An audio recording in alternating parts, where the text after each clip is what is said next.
सर्वसामान्यांच्या हक्काचा आवाज जागर जनस्थान। आंतरराष्ट्रीय पातळीवरील इराण आणि अमेरिका यांच्यातील युद्धजन्य परिस्थितीचा थेट परिणाम आता स्थानिक बाजारपेठेत आणि सणांवर होऊ लागलाय। या जागतिक तणावाचा मोठा फटका आगामी गणेशोत्सवावर पडला असून गणेश मूर्ती व्यवसायाला महागाईची मोठी झळ बसली आहे। कच्च्या मालाचे गगनाला भिडलेले भाव आणि वाहतूक खर्च वाढल्यामुळे यंदा गणेश मूर्तींच्या किमतीत तब्बल 20 ते 25% वाढ झाली असल्याचं मत मूर्ती कारागिरांनी व्यक्त केलंय।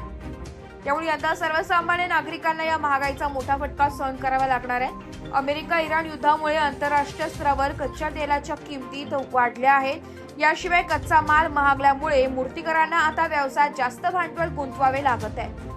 वाढत्या खर्चामुळे मूर्तींच्या किमती वाढवाव्या लागल्या तरी ग्राहकांच्या प्रतिसादाचा विचार करता मूर्तिकारांना स्वतःचा नफा कमी करावा लागत आहे। कारण गणेशोत्सव साजरा करताना त्यांच्या मागील भावनाचाही विचार करून आम्ही जितक्या किमती कमी करता येईल तितक्या कमी ठेवू, परिणामी आमचा नफा कमी करू, व्यवसाय करू, याशिवाय दुसरा पर्याय उरलेला नाही असे मत मूर्ती कारागीर आकाश मोरे यांनी व्यक्त केले आहे।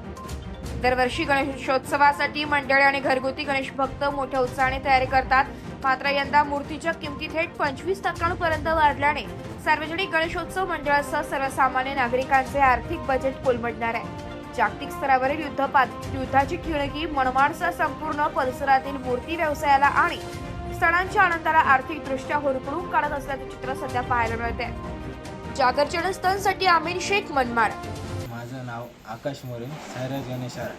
यावर्षी महागाई म्हटले तर अमेरिका इराण युद्ध चालू असल्यामुळे डिझेल दरवाढीमुळे कच्च्या मालात आणि कलर तसेच POP या मालात भरपूर आम्हाला वाढ झालेली आहे। त्यामुळे यावेळेस गणपतीची विक्री 20 ते 25% वाढ झालेली आहे। मागच्या वर्षापेक्षा यावर्षी 20 ते 25% वाढ झाली। हो।